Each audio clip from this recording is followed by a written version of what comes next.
Hello mga ka-open! Tinira kahit may regla, nasubukan ko na ba? For today's video, yan po ang ating topic ngayon na ikaw ba ay nakaranas na ba ng ganitong mga pagkakataon na kung saan ay may tinatawag kang regla pero kahit may regla, tinira ka pa rin. So, yun po ang tanong. So, hindi na lang natin anuhin kung sino yung nagtanong. Grabe kay si Dodong. Sabi niya, pag tinira ho ba ang isang babae na may regla ay hindi ba siya mabubuntis? O safe ba siya? Or okay ba na pag tinitira mo ang babae na may regla ay wala ba yan? Hindi ba yan makakaapekto sa mga lalaki? So, yun po yung tanong niya. So, super conscious siya. So, kailangan natin tong tanungin. So, sa abot ng aking makakaya, Dodong, sasagutin ko ang inyong mga tanong. So, based on my experience, based sa aking pagbabasa at disclaimer, hindi po talaga ako doktor o ano dyan. Isa lang po akong katulong taga-kuskus ko beta. Pero mahilig po ako magbasa para may maisagot ako sa inyong mga katanungan dyan, Dodong. So, grabe yung pimples ko, Dodong. Ay, nasa gitna talaga. So, mga Dodong, yun na nga. Na-try nyo na ba yung ganyanan? Yung tinira kahit may regla? So, napaka-messy po yan, Dodong. Yung sa iba tinatawag yan, dugyot. Dugyot daw ang lalaking tumitira pag may regla. Pero alam nyo ba sa inyong kaalaman na ito po ay 80% to 90% na pag tumitira ka ng may regla ay hindi mabubuntis ang babae. At ito po ay napakaganda din sa mga babae, mga Dodong, kasi mawawala po ang kanilang stomach pain, mga cramps sa tiyan nila, di ba?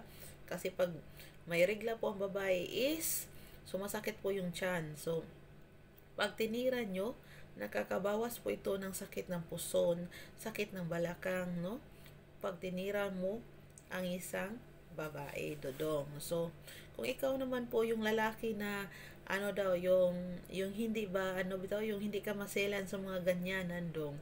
Yung parang okay lang sa'yo na tumira ka ng mga ganyanan, ay napaka mabuti. Pero kung ikaw yung masela na lalaki, lalong-lalo na sa inyong religion, no? May mga religion po tayo na ayaw tumitira ng mga ganyan pag may regla. So, iwasan nyo na lang po ang mga ganyan. Pero kung ikaw yung lalaki na wala kang pakialam, may regla man yan o wala, hala hamag, no?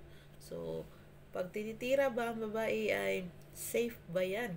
Safe po sa pagbubuntis, pero delikado naman po kung may mga sugat-sugat ka, Dodong, no? Kung si Dodong may mga sugat sa kanyang ano yan, tintin niya, di natin alam, nagkasugat yung tintin mo or ano, something dyan, tapos tumira ka ng may regla, ay hindi po yan allowed, kasi baka mapasukan ng mga bakterya, mga infection pa yung mga sugat mo dyan.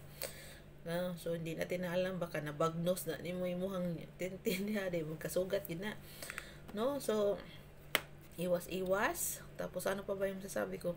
Mas maganda po itong gawin na nasa banyo para easy lang nahugasan yung mga kalat-kalat, no?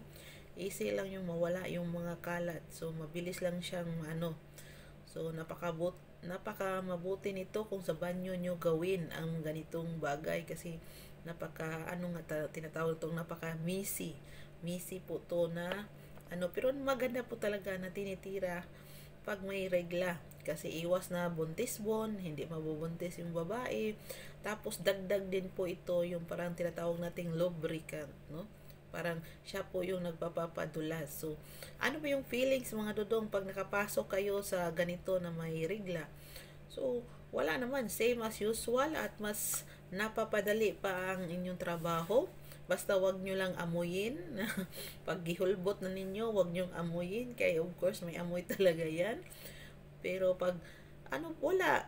Parang sobrang dulas lang siguro kasi nakadagdag siya sa sinasabi natin, tinatawag nating lubri. No? Hindi na mistil pa na bumili kayo ng lubri kasi miro ng pampadulas. At yun nga, yung tinatawag natin yung regla doon. So, yun nga, hindi naman nagsasabi na, uy, wag kang tumira ng ano, kay ganun, ganun. It's better pa na tumira kayo na may regla, basta as long as si misis nyo lang or yung jowa nyo lang ang tinitira ninyo at hindi kayo tumitira.